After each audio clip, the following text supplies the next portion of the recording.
Stellar energy. इस video में हम स्टेलर एनर्जी को समझेंगे। स्टार्स की एनर्जी को स्टेलर एनर्जी कहते हैं। जब low atomic weight elements combine होते हैं और हायर बाइंडिंग एनर्जी पर न्यूक्लियन वाले स्टेट में पहुंचते हैं तो वे एनर्जी रिलीज करते हैं। सभी फ्यूजन रिएक्शंस का बेस यही है। स्टेलर एनर्जी का बेस भी यही है। हम अर्थ पर जो स्टेलर एनर्जी रिसीव करते हैं वह सन के कारण है, जो कि हमारा नियरेस्ट स्टार है। सन करीब 10⁶ जूल पर सेकंड के रेट से एनर्जी रिलीज करता है। स्टार्स को उनकी ल्यूमिनेसिटी यानी चमक या प्रकाश के बेसिस पर एक सीक्वेंस में अरेंज किया जाता है। यह सीक्वेंस ल्यूमिनेसिटी के डिक्रीजिंग ऑर्डर पर अरेंज होती है। सीक्वेंस इस प्रकार है: O, B, A, F, G, K, M। O star की ल्यूमिनेसिटी सबसे ज्यादा है व M स्टार की ल्यूमिनेसिटी सबसे कम होगी। इस सीक्वेंस को याद करने का तरीका है: O, be a fine girl, kiss me। हमारा सूर्य या हमारा सन जी टाइप स्टार है।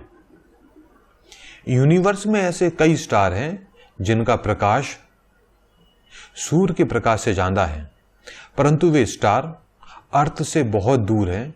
इस कारण से उनका प्रकाश अर्थ तक नहीं पहुंच पाता। 1939 में बैथे ने प्रपोज किया कि सन में एनर्जी प्रोडक्शन की दो प्रोसेस होती हैं।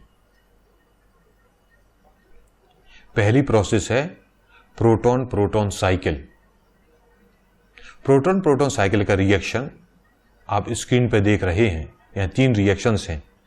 जब इन तीनों रिएक्शंस को कंबाइन करेंगे तो हमें मिलेगा 4H11 = He24 + 2E + 2 न्यू। इस प्रोसेस में 27 MeV एनर्जी रिलीज होती है।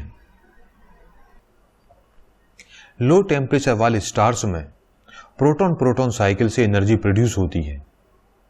जिन स्टार्स का मास सन के मास से ज्यादा नहीं होता, उनके कोर का टेम्परेचर 16 × 10⁶ केल्विन तक होता है। वह प्रोटॉन प्रोटॉन साइकिल के कारण हाइड्रोजन बर्न होती है, वह एनर्जी रिलीज होती है। हाइड्रोजन बर्निंग के लिए बहुत ज्यादा टेम्परेचर व बहुत ज्यादा डेंसिटी की आवश्यकता होती है।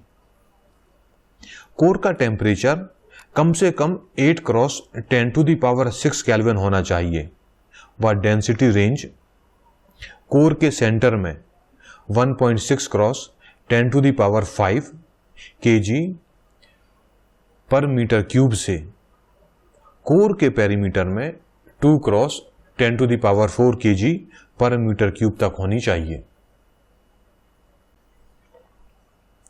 Second cycle carbon nitrogen oxygen cycle है।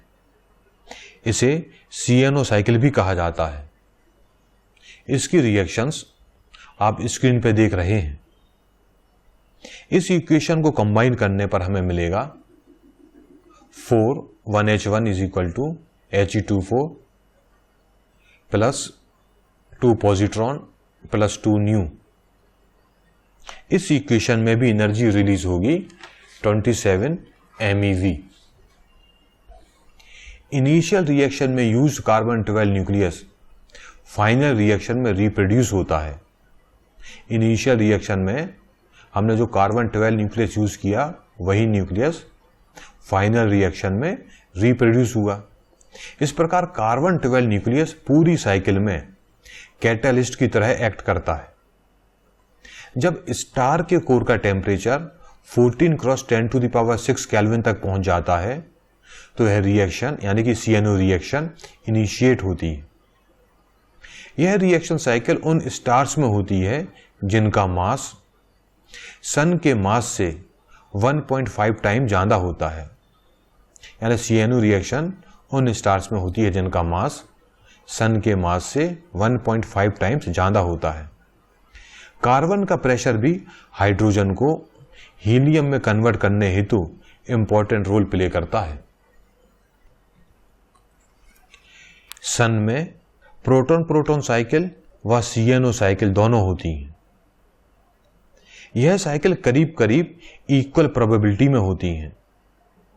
यह अनुमान लगाया गया है कि सन के सारे प्रोटॉन्स को हीलियम में कन्वर्ट होने में 10 क्रॉस 10⁻⁹ ईयर्स लगेंगे।